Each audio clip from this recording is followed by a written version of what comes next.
Assalamualaikum warahmatullahi wabarakatuh. Apa kabar sahabat? Semoga dalam keadaan sehat dan tidak kurang satu apapun. Bertemu kembali dengan mata kuliah Ergonomi Penglihatan. Kali ini masih melanjutkan bahasan yang terdahulu, yaitu gejala yang timbul akibat computer vision syndrome. Seseorang yang mengalami computer vision syndrome mengalami gejala sensitivitas cahaya. Mata dirancang untuk dirangsang oleh cahaya dan untuk mengontrol jumlahnya cahaya yang memasuki bola mata. Namun demikian, kondisi yang ada saat ini yang asing dengan lingkungan pencahayaan alami dan dapat menyebabkan kerugian reaksi terhadap cahaya. Faktor tunggal terbesar di tempat kerja adalah silau. Silau akan dibahas lebih rinci sehubungan dengan pemulihan di tempat kerja, tetapi ada beberapa diskusi yang kita sampaikan di sini karena merupakan faktor penting dalam computer vision syndrome. Ada dua kategori umum silau, yaitu silau ketidaknyamanan dan silau pantulan cahaya. Bagian ini akan membahas silau ketidaknyamanan karena ini adalah penyebab paling umum dari sensitivitas cahaya. Silau ketidaknyamanan ini sebagian besar disebabkan oleh silau yang besar, perbedaan kecerahan di bidang pandang, menghilangkan sumber cahaya terang dari bidang pandang, dan mengupayakan untuk mendapatkan distribusi pencahayaan yang relatif merata merupakan cara yang dapat dilakukan. Seseorang berisiko lebih besar untuk mengalami ketidaknyamanan silau saat sumber memiliki pencahayaan yang lebih tinggi dan saat lebih dekat ke titik perhatian atau ke titik pengamatan.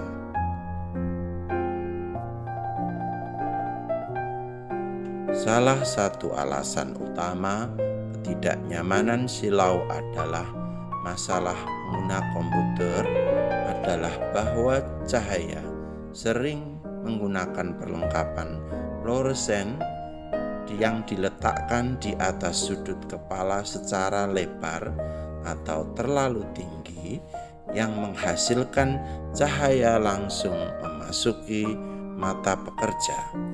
Sangat umum bahwa untuk fitur luminansi lebih dari 100 kali lebih besar dari tampilan layar yang sedang dilihat pekerja.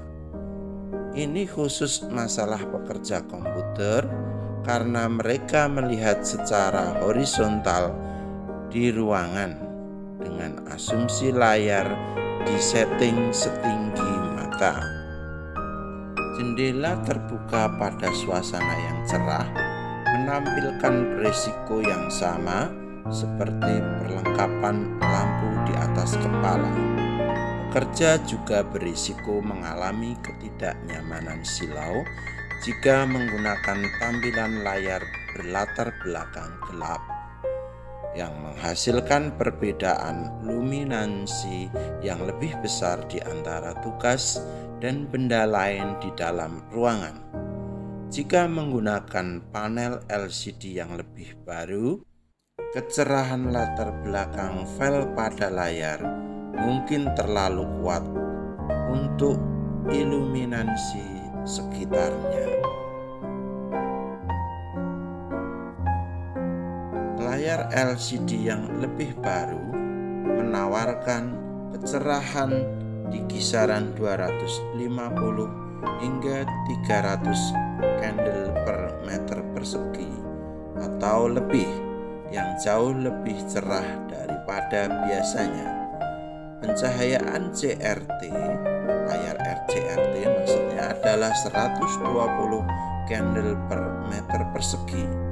Sumber lain dari perbedaan pencahayaan yang besar di workstation komputer menyertakan kertas putih di atas meja, permukaan meja berwarna terang, dan lampu meja yang diarahkan ke mata atau lampu yang menyala di area meja terlalu tinggi. Rincian lebih lanjut tentang pencahayaan akan dibahas dalam bab 5. Computer vision syndrome selanjutnya adalah visi ganda. Pada bab 2 telah membahas proses penglihatan binokuler dan bagaimana kita berhasil melihat hanya satu gambar sambil menggunakan dua mata. Tampilan normal ini prosesnya bisa terganggu oleh penggunaan yang berlebihan, terutama saat melihat dari kerja jarak dekat untuk waktu yang lama. Saat kita kehilangan kemampuan untuk mempertahankan kunci di antara mata, kedua mata bisa tidak sejajar dan mengarah ke arah yang berbeda pada titik yang tak terbatas. Jika kedua mata terus memancarkan gambar dan kembali ke otak, kita akan mengalami penglihatan ganda atau diplopia. Penglihatan ganda adalah kondisi yang sangat tidak nyaman dan tidak dapat diterima oleh sistem visual kita. Kemungkinan besar akan menekan atau mematikan gambar satu mata daripada mengalami gambaran ganda. Saat melihat objek dekat, otot-otot ekstraokuler menyatukan garis pandang mata ke arah dalam, yaitu hidung. Konvergensi memungkinkan mata untuk mempertahankan kesejajaran gambar pada sel retina yang sesuai pada setiap mata. Dalam bab 2 sebelumnya membahas tempat peristirahatan akomodasi, tetapi ada juga titik peristirahatan konvergensi. Titik atau poin ini bervariasi di antara individu-individu, tetapi rata-rata sekitar 100 cm. Melihat objek lebih dekat dari satu titik istirahat menyebabkan ketegangan pada otot yang mengendalikan frekuensi. Semakin dekat jaraknya, semakin besar tegangannya. Padahal titik peristirahatan memiliki konvergensi yang lebih besar lagi, berdampak pada kelelahan mata daripada titik istirahat akomodasi. Penelitian tahun 1988 mengukur produktivitas pada sekelompok mata pelajaran, yaitu di maksimumnya pada jarak 100 cm.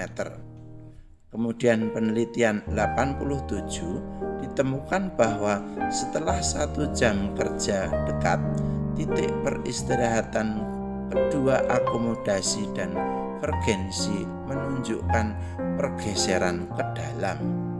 Besarnya pergeseran tergantung pada posisi sebelum pekerjaan dekat. Subjek dengan karakteristik titik istirahat yang lebih jauh menunjukkan pergeseran yang terbesar. Sedangkan studi-studi tersebut tampaknya menunjukkan pentingnya titik istirahat konvergensi itu belum menjadi standar prosedur di dalam pengujian karyawan atau operator komputer di kantor. Sampai itu terjadi, profesional perawatan mata akan terus melakukan tes penglihatan binokuler standar untuk menentukan kemampuan visual titik dekat. Seringkali seorang pekerja tidak akan mengalami penglihatan ganda saat menggunakan komputer, tetapi mungkin sesudahnya akan merasakannya. Ini adalah tanda bahwa sistem konvergensi berfungsi, tetapi tidak dapat berhenti bekerja, bergerak-gerak sesuai dengan kebutuhannya. Jika titik istirahat frekuensi adalah bekerja dalam sejauh ini sehingga jarak objek tidak dapat dilihat dengan benar dan mungkin tampaknya menjadi penglihatan ganda. Untungnya, masalah ini tidak dominan, terutama karena kemampuan naluri dan penekanan kelangsungan hidup atau adaptasi sistem visual. Namun sangat disayangkan juga karena gejala stres jenis ini mungkin tidak terlihat hingga mencapai tahap lanjut. Ini adalah bukti lebih lanjut untuk perlunya pemeriksaan mata secara berkala yang dapat menentukan kemampuan frekuensi pekerja. Gejala selanjutnya adalah after image dan color distortion. Siapapun yang fotonya diambil dengan kamera dengan flash telah melihat gambar setelahnya. Ini adalah gambaran cahaya yang terus-menerus kita masih melihat untuk beberapa waktu setelah flash awal hilang. Itu di luar ruang lingkup buku visual ergonomi ini yang membahas alasan fisiologis untuk efek tersebut. Tetapi sebenarnya biasanya tidak ada konsekuensi karena menghilangnya dalam waktu singkat.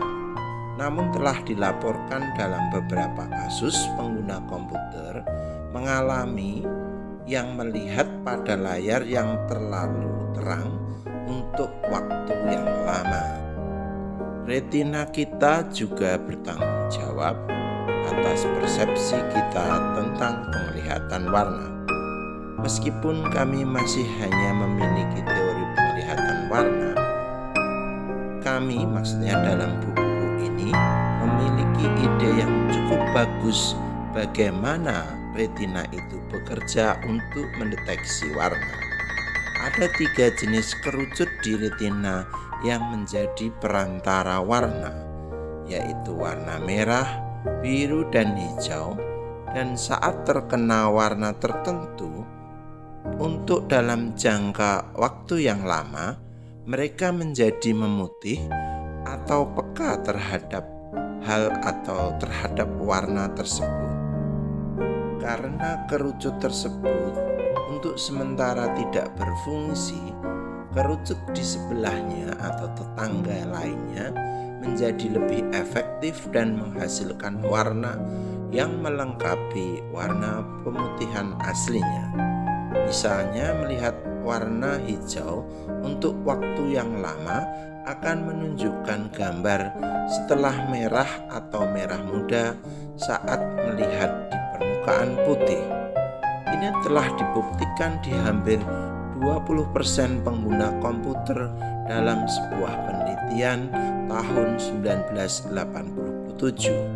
Tetapi tidak ada kerusakan permanen dan tidak dapat ditentukan siapa yang lebih mungkin mengalami efek dari melihat warna dalam jangka waktu yang lama. Bekerja pada monitor full color dengan berbagai warna yang digunakan sepanjang hari kemungkinan besar tidak akan menciptakan kondisi ini. Sindrom penglihatan komputer adalah produk sampingan teknologi yang berlebihan melihat layar komputer tanpa memperhatikan akal sehat dan kebersihan visual. Dengan hanya menggunakan akal sehat dan pendidikan tentang visual system, gejala computer vision syndrome dapat dikurangi atau dihilangkan. Terima kasih. Wassalamualaikum warahmatullahi wabarakatuh.